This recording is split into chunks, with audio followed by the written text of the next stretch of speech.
Two people are standing at a gas station, filling up their cars. On one side, a 14-year-old Toyota Camry, paint a little faded, a reusable lunch bag sitting in the back seat.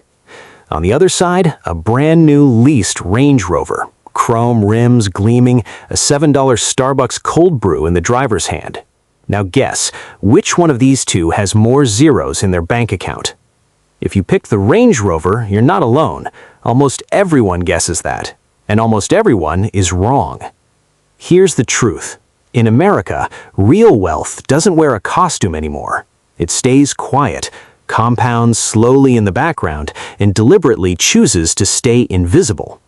Over the next 20 minutes, I'm going to show you 10 signs that separate genuine wealth from fake wealth, even when every visual clue is screaming the opposite.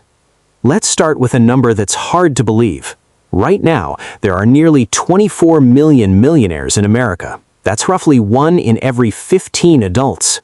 Sit in a coffee shop with 30 people, and statistically, 2 of them are millionaires.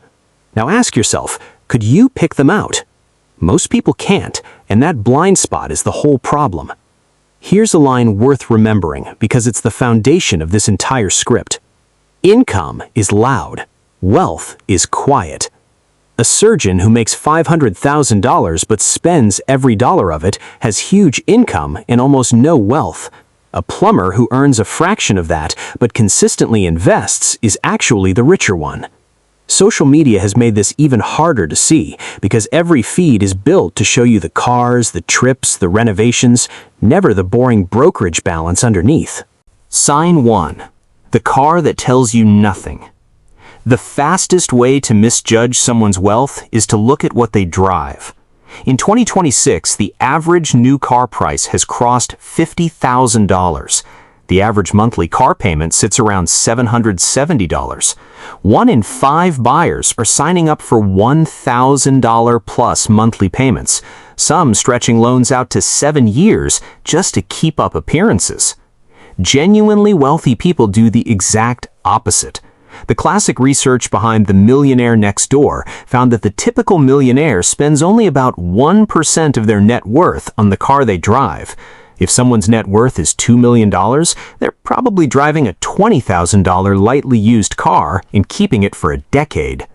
Take Curtis, a retired shop teacher who still drives his 16-year-old pickup with a small dent in the tailgate he's never bothered fixing. People assume he's struggling on a fixed pension. Reality? His brokerage account is well into 7 figures, the result of 30 years of consistency. When people ask why he doesn't finally get something new, his answer never changes. A car is a tool that gets me from point A to point B. This one does that perfectly, so why hand a dealership $40,000 to solve a problem I don't have? And here's another layer worth understanding. A new car loses a huge chunk of its value the moment it leaves the lot. Recent data shows over 40% of new cars now go to households earning $150,000 plus.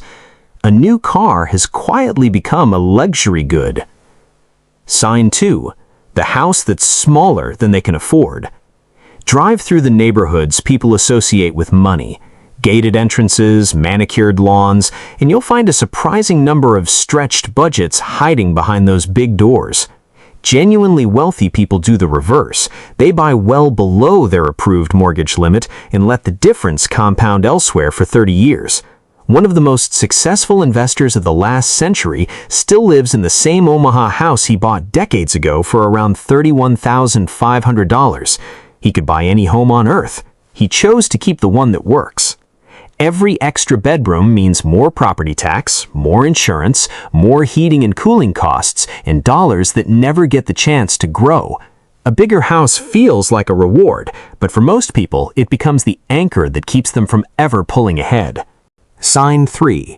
Clothes and a watch that give away nothing. Genuinely wealthy people are hard to spot because they've stopped using their bodies as a billboard.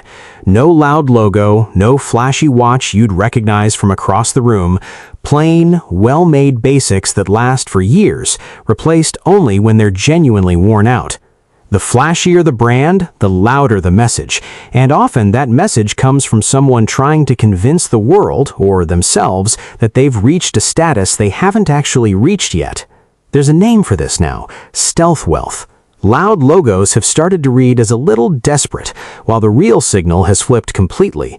A plain cashmere sweater with no visible brand, a bag with no hardware screaming its maker, shoes chosen for how long they last, not how many heads they turn. Sign 4. They go quiet the moment money comes up. Watch any gathering and you'll notice who narrates their own spending. Someone always mentions what the trip cost, what the renovation ran, what the bonus came in at. Genuinely wealthy people almost never do this. Part of it is strategic. Talking about money invites comparison, requests, and resentment. But the bigger reason is that for them, money stopped being exciting a long time ago. It became plumbing, the boring system humming in the background that lets the rest of life happen. Nobody throws a party when the plumbing works. Take Walt, ran a small HVAC business for 30 years, then sold it. Ask what he does, and he'll just shrug and say, retired. Spend an afternoon with him, and you'd never guess he owns the building his old shop sits in, rents it out, and collects more monthly income from that one property than most people earn at their jobs. He drives the second cheapest truck on the lot, splits appetizers, and lets every money conversation pass right by him. This is the heart of the whole thing. Look at what the system allows in 2026. You can put $24,500 into a 401k this year. On top of that, $7,500 into an IRA. If you're on a high-deductible health plan, up to $4,400 into an HSA as an individual, or $8,750 for a family. And the HSA is the rare account that gives you a tax break going in, tax-free growth, and tax-free withdrawals for medical costs. With an employer match, the combined limit can reach $72,000 a year. Here's the real part. Once genuinely rich people fill those tax-advantaged accounts, they don't stop. They keep funneling money into an ordinary taxable brokerage account, buying boring index funds, month after month, decade after decade, never touching them. The real magic is that it requires almost no willpower because it's automated. Money is pulled from every paycheck before it ever hits their checking account. They never see it, so they never miss it. Max out a 401k at this year's limit, earn a historically normal 7% return, and after 30 years, that single account alone is worth roughly $2.5 million. Take Nadia, a hospital nurse on an ordinary salary. She drives a hand-me-down sedan, brings coffee from home. Coworkers assume she's on a tight budget. Reality? She's maxed every available account for over 15 years, and her net worth would stop her coworkers cold if they ever found out. Her wealth doesn't live on her wrist or in her driveway. It lives inside a brokerage statement. Sign 6. They owe almost nothing to anyone. Americans now carry over $1.2 trillion in credit card debt, a record, with an average interest rate around 22%. At that rate, a balance sitting for 3 years roughly doubles. Genuinely rich people live on the opposite side of this. They use credit cards heavily for points, cashback, free flights, but clear the statement in full every single month before a single cent of interest attaches. Debt that costs more than their investments earn gets eliminated immediately.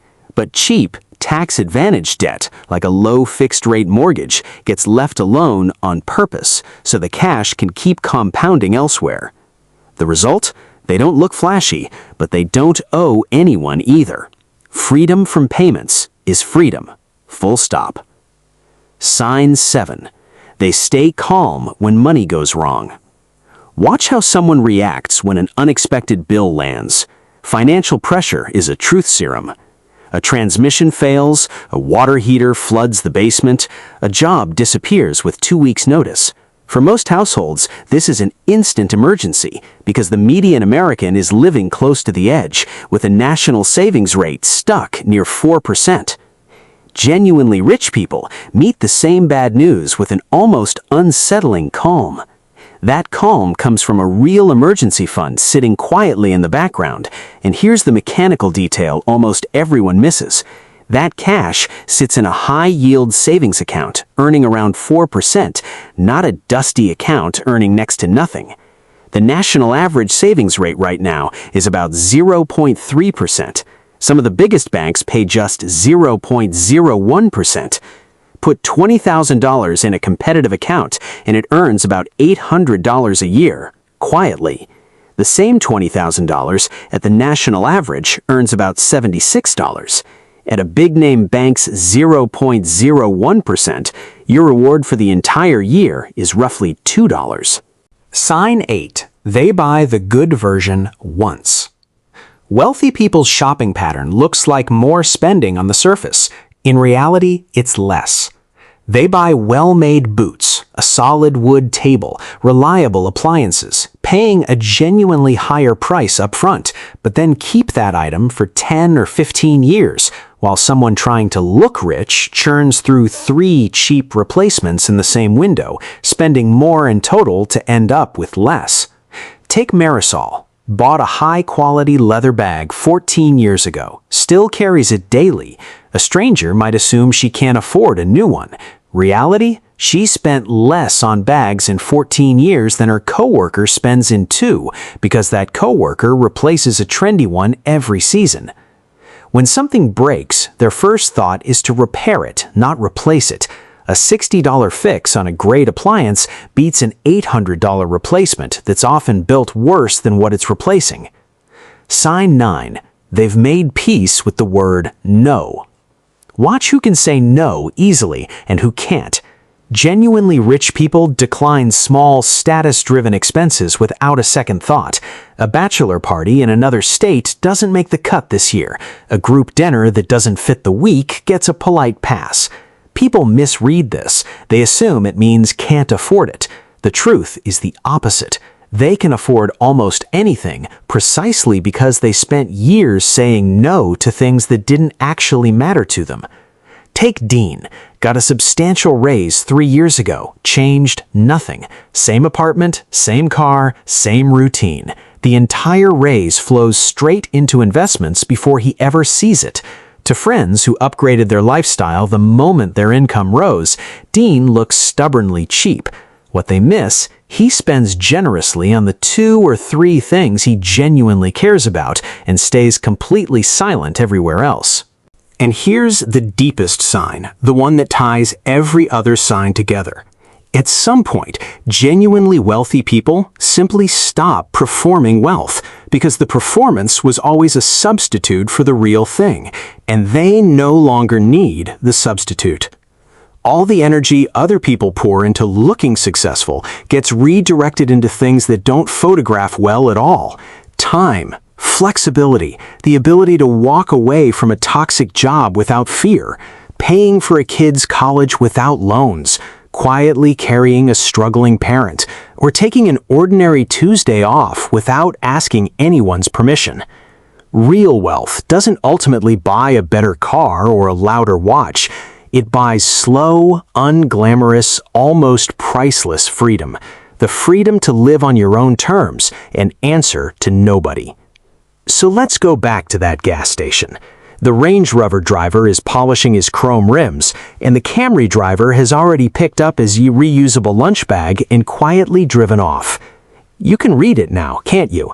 You can see which one the bank statement actually loves, and it's not the one the entire culture was built to applaud. Every one of these 10 signs points to the same truth. Looking rich and being rich are 2 completely different skills, and the people who master the second one almost never waste time on the first. If any one of these signs hit close to home for someone around you, or maybe even yourself, drop it in the comments. And if this video was useful, hit subscribe, because next time we're breaking down the 5 money mistakes even high earners keep repeating. Quiet wealth was never about luck. It was always about understanding the rules well enough to walk out of a game that was quietly designed for you to lose.